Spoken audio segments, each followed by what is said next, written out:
There's spaces. Hey. Dad. Hello, bus driver. Yeah, I think so. Hello, bus driver. Right, you can go upstairs. Thank you. Is it going? Yeah, don't worry. Oh God, where can we sit? Well, I'm going to sit down there. I'll sit in here. Should we sit in the front, Kyle? Go and sit in the front. I'll sit over. There's hardly any spaces. I'll sit here.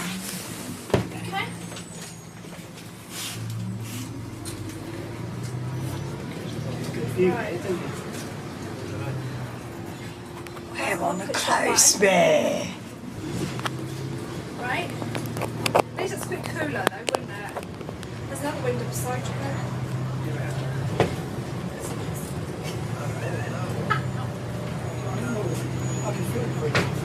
Yeah, it's good. Where's the stop? Yeah. I said it's a bit cooler, isn't it? Yeah.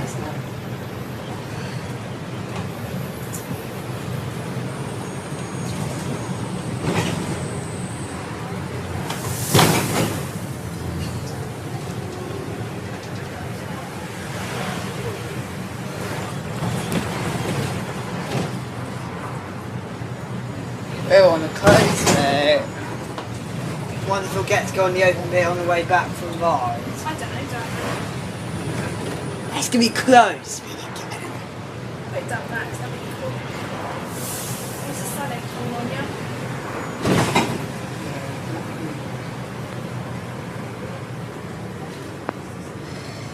Next stop is for Arreton Barnes Craft Village, set in the former grounds of Arreton Manor, which was mentioned in King Alfred the Great's will. This free-to-enter site hosts several craft shops, a sweet shop, a duck pond and a 12th century church.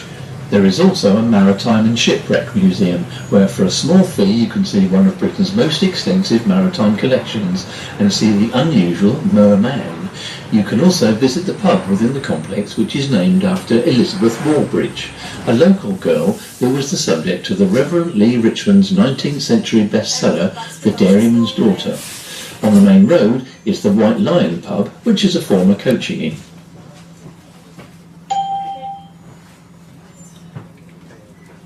The downstore.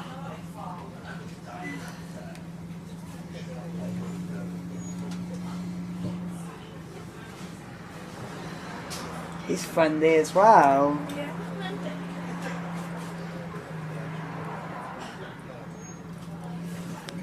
There was I say people this morning.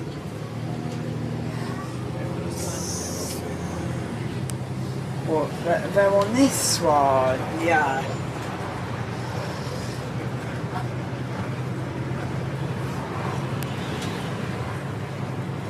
Of course this one.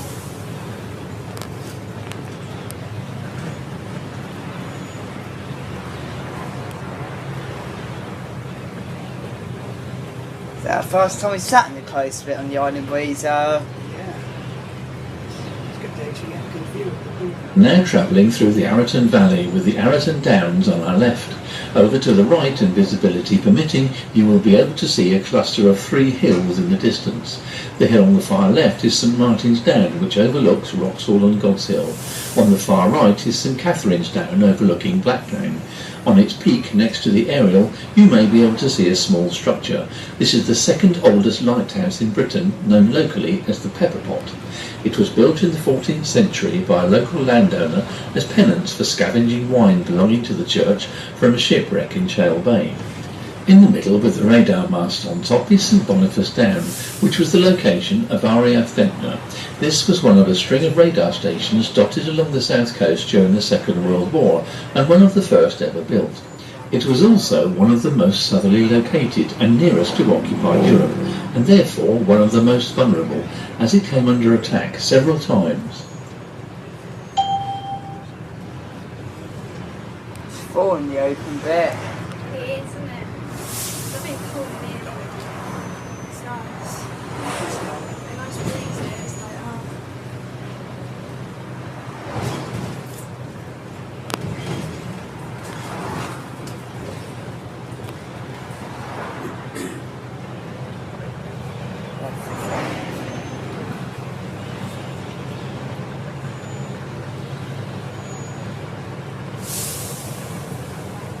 front of us now is where the Newport to Sandown railway line used to cross. This was also the location of Hollingford railway station. It was opened on the 1st of February 1875 by the Isle of Wight Central Railway Company and was an intermediate station on the Newport to Sandown branch line. Despite its relatively rural location, it was well used by the local sugar beet trade and remained open until the closure of the line some 81 years later in 1956. Although the track has been lifted, most of the track bed still remains in place and now forms part of the island's comprehensive cycle path network.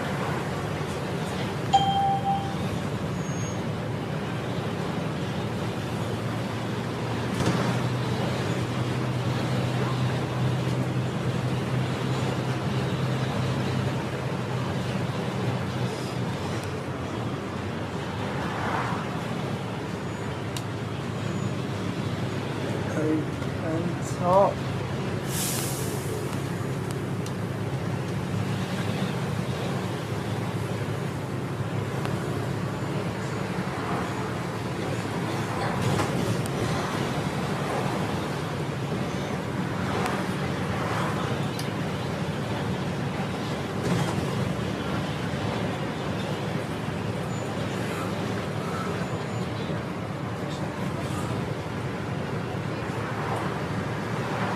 Coming into view on the right is the Fighting Cocks Public House.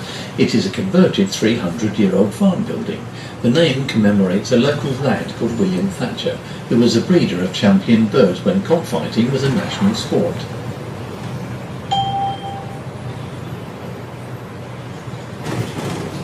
The next stop is for Amazon World.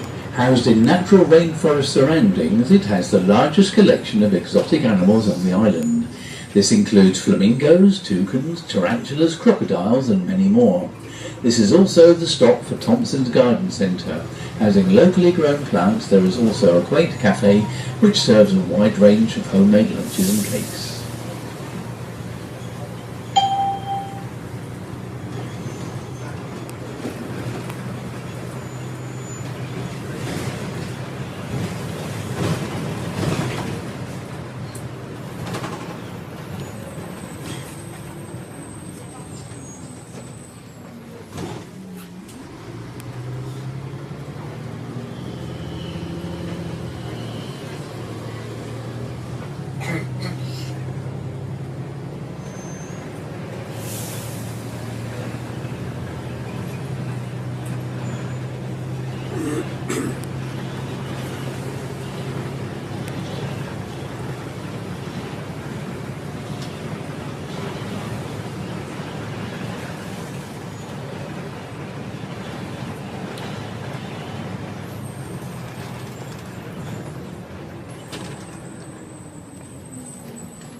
Just a reminder that from here on the roads are narrow and the hedgerows high, so please be aware, particularly if you are sitting in the open part of the upper deck.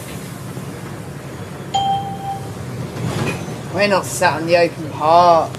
No, we're not. You can film going down the hill, wouldn't you?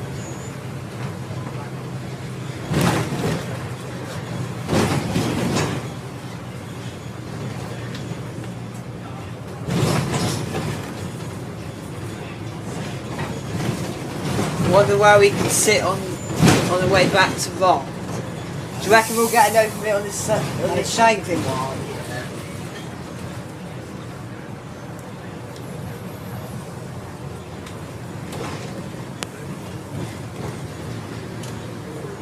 Really, that's it.